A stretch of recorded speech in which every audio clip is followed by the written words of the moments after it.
प्रभु यीशु मसीह के नाम में आप सभी को शालोम। क्या आप अपने परिवार के लिए प्रार्थना कर रहे हैं कि एक दिन आपका परिवार उद्धार पाएगा? यदि आप प्रार्थना कर रहे हैं तो मेरी आज की सेवा आपके लिए है। जब मैं बपतिस्मा लेकर घर वापस आ रही थी तो रास्ते में प्रभु का वचन मेरे पास आया। परमेश्वर ने मुझे वायदा किया, प्रेरितों के काम का 16 अध्याय उसकी 31वीं आयत के द्वारा उन्होंने कहा, प्रभु यीशु पर विश्वास कर तो तू और तेरा घराना उद्धार पाएगा।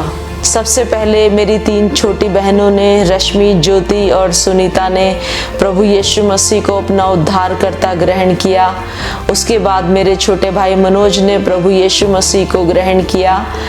फिर मेरी बड़ी बहन और मेरे जीजा जी ने प्रभु यीशु मसीह को ग्रहण किया। उनकी गवाही मैं आपके साथ बांटना चाहूँगी।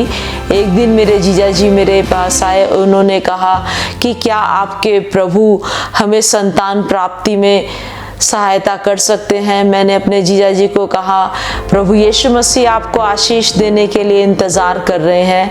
मैंने अपने दीदी और अपने जीजा जी को प्रभु यीशु मसीह का सुसमाचार सुनाया, उनके लिए प्रार्थना की और उसी साल परमेश्वर ने उन्हें एक संतान से आशीषित किया।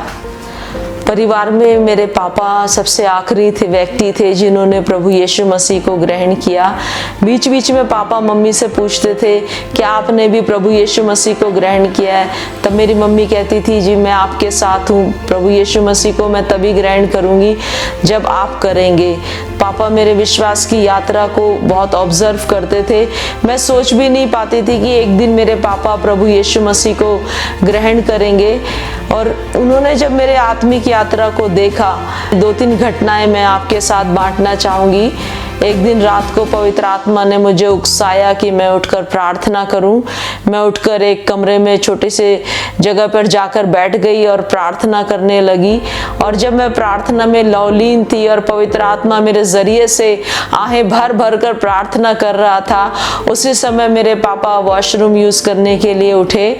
और जब उन्होंने मुझे प्रार्थना करते हुए देखा, प्रार्थना में रोते हुए देखा, तो सुबह मम्मी ने मुझे धमका कर उठाया और मम्मी ने कहा कि तेरे पापा मुझसे लड़ रहे हैं और मुझसे पूछ रहे हैं कि मेरा जवान बच्चा आधी रात को बैठकर रो रहा है, उससे पूछो कि उसको क्या चाहिए। एक दिन की घटना मुझे और याद आ रही है। मैं और मेरी बहन रश्मि, हम पिछली गली में एक स्त्री के लिए प्रार्थना करने के लिए गए हुए थे। जब हम उसके लिए प्रार्थना कर रहे थे तो प्रभु ने उसका दुष्ट आत्मा से छुटकारा किया। जब हम दोनों बहनें घर आए, हमने घर आकर बताया कि आज हमारे पिछली गली में जो स्त्री रहती थी, प्रभु यीशु मसीह ने दुष्ट आत्मा से उसको छुटकारा दिया है। तो पापा सुनकर हैरान हो गए और पापा ने कहा कि क्या आपका प्रभु दुष्ट आत्माओं को भी भगा देता है क्या? तो हमने कहा, हाँ पिताजी, प्रभु यीशु मसीह दुष्ट आत्मा भी भगा देता है। तो पापा बहुत हैरान हो गए सुनकर। पापा ने कहा कि बड़े बड़े ऋषि मुनि हिमालय पर जाते हैं, पर्वतों पर जाते हैं परमात्मा को खोजने के लिए, तुम लोगों को क्या घर बैठे बैठे ही परमात्मा मिल गया है? एक बार हमारा बिजली का बिल 2 लाख रुपए आ गया और पापा बहुत परेशान हो गए थे उस बिल को देखकर। पापा ने कहा कि ये मेरा समय है, मैं अपने बच्चों की शादियां करूं। अगर मैं 2-2 लाख रुपया बिजली का बिल भरूंगा तो मैं अपने बच्चों की शादी कैसे करूंगा? हमने इस जो हमारा बिजली का बिल है उसके लिए हमने प्रार्थना की। परमेश्वर ने उस बिल को नील कर दिया। मेरे प्रियो, ऐसे ही साल बीतते चले गए और पापा परमेश्वर को हमारी जिंदगी में देखने लगे, प्रभु के सामर्थ को वो देखने लगे। पापा हमको ऑब्जर्व करते थे। हम लोग सब मिलकर अपने परिवार के लिए प्रार्थना करते जाते थे और 20 साल लगातार हम लोग अपने परिवार के उद्धार के लिए प्रार्थना करते रहे। 20 साल बाद मेरे पापा का डायबिटीज़ लेवल 500 तक आ गया और पापा को हॉस्पिटलाइज करना पड़ा। मम्मी ने मुझे कॉल किया। मम्मी ने कहा कि पापा हॉस्पिटल में हैं और आकर पापा के लिए प्रार्थना करके जाओ। मैंने मम्मी को कहा कि मैं शाम को आऊँगी मम्मी प्रार्थना करने के लिए। दोपहर में मैं अपने बेटे को सुला रही थी ताकि मैं हॉस्पिटल जा सकूँ शाम को। तो परमेश्वर ने मुझे दर्शन दिया। उस समय मैंने देखा मैं अपने बेटे के साथ में मम्मी और पापा के साथ हॉस्पिटल के बेड पर बैठी हुई हूँ और बेड से थोड़ी सी दूरी पर पानी जमीन से निकलने लगा और बहुत तेज तेज पानी निकलने लगा। मैंने अपने बेटे को कसकर पकड़ लिया। मैंने मम्मी को कहा, मम्मी अगर इस पानी के अंदर कोई गिर गया तो वापस नहीं आएगा लौटकर, इतना तेज इसकी धार है। मुझे परमेश्वर की आवाज सुनाई दी। परमेश्वर ने कहा, बिल्कुल ठीक कहा, अपने पापा को कहना कि उनकी अस्थियां अभी पानी में नहीं बहाई जाएंगी, मैं उनको जीने के लिए टाइम दे रहा हूँ। मैं शाम को हॉस्पिटल गई। मैंने पापा को ये दर्शन बताया कि प्रभु ने आपके लिए संदेशा भेजा है। मेरे पापा बहुत हैरान हो गए। पापा कहने लगे, क्या आप लोगों का प्रभु बात भी करता है? मैंने कहा, हाँ पापा,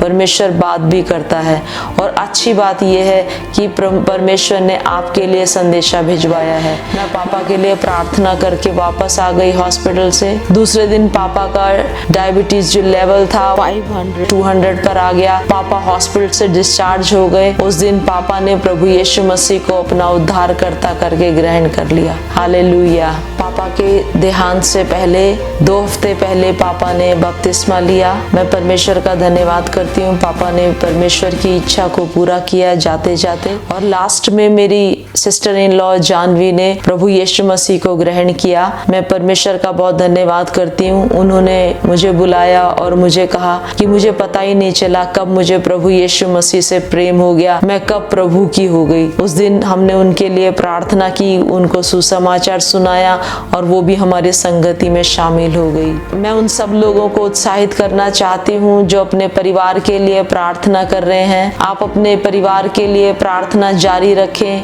अपने परिवार से प्रेम करें, चाहे वो विश्वास करें चाहे वो ना करें, आप उनसे प्रेम रखें। आपका परिवार आपसे प्रेम करता है। मुझे एक घटना याद आ रही है। मेरे पापा सफदरजंग हॉस्पिटल में जॉब करते थे और एक दिन वो घर भागे भागे आए और मम्मी को बोले कि मोना कहाँ है। मम्मी ने कहा, मोना दूसरे कमरे में है। क्या हुआ? तब पापा ने कहा कि आज हॉस्पिटल में एक एक्सीडेंट का केस आया था और एक जवान लड़की थी जिसका एक्सीडेंट हो रखा था और चादर से ढकी हुई थी, लेकिन उसने मोना के जैसे सैंडल पहने थे। मेरे प्रियो, हमारा परिवार ये भी जानता है कि हम कैसे सैंडल पहनते हैं। हमारा परिवार हमसे प्यार करता है। कोविड के समय में मैंने परिवार का महत्व को बहुत जाना। हमारा परिवार परमेश्वर का दिया हुआ है। सब लोग हमें छोड़ देंगे लेकिन हमारा परिवार हमारी सुधि जरूर लेगा। इसीलिए आप अपने परिवार के लिए प्रार्थना जारी रखें और परमेश्वर का वचन जैसे कहता है, उन्होंने कहा प्रभु यीशु पर विश्वास कर तो तू और तेरा घराना उद्धार पाएगा। आपका घराना निश्चय उद्धार पाएगा। मेरे प्रिय, प्रभु यीशु मसीह की शांति आपके साथ बनी रहे। प्रभु आपको आशीष दे।